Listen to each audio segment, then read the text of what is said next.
경영학 박사가 논문 대신 생존 감각을 외치는 이유. 경영의 유일한 정답은 무엇이라고 생각하십니까? 성장? 혁신?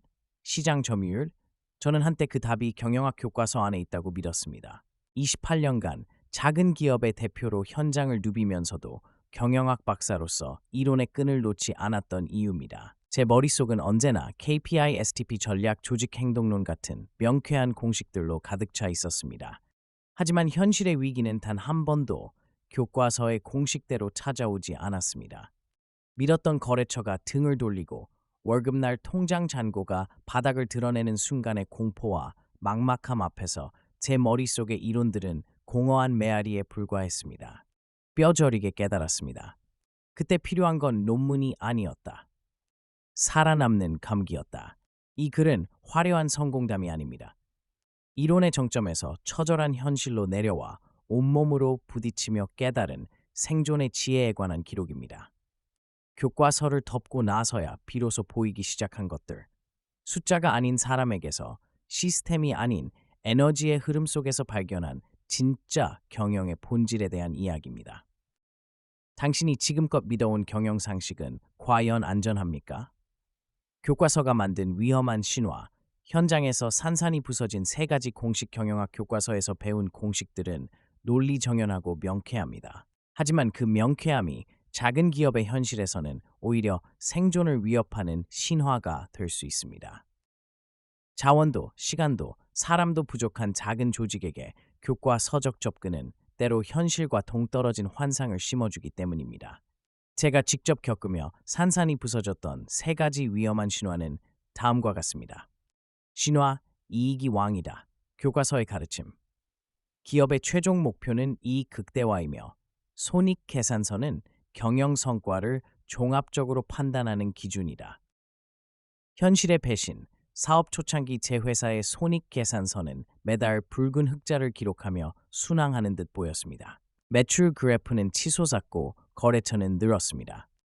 저는 그 숫자에 취해 있었습니다. 그러던 어느 월급날 아침 회계 담당자의 말에 심장이 쿵 하고 내려앉았습니다. 대표님, 이번 달 매출은 1억이 넘지만 아직 현금으로 들어온 돈이 부족해 직원 급여를 지급하기 어렵습니다. 머리를 한 대 맞은 것 같았습니다. 장부 위에서 춤추던 화려한 이익이 저를 살려주지 못했습니다. 저를 살리는 것은 예정된 돈이 아니라 통장에 찍힌 돈이었습니다. 흑자 도산이라는 단어가 책 속의 이론이 아닌 제 눈앞의 현실로 다가온 순간이었습니다. 이익은 환상의 growth and form.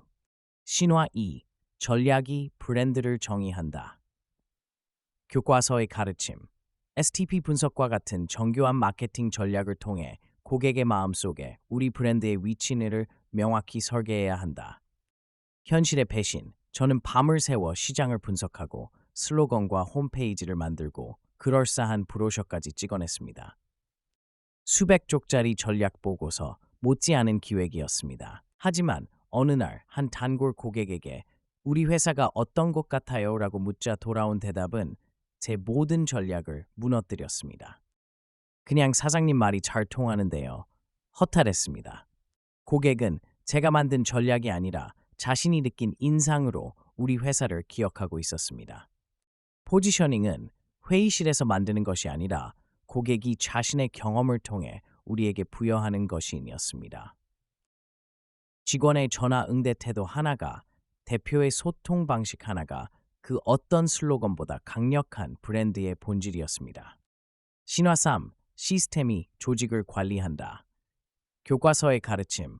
명확한 역할 분담, 성과 지표, 보고 체계 등 잘 설계된 시스템이 조직의 효율성을 극대화한다.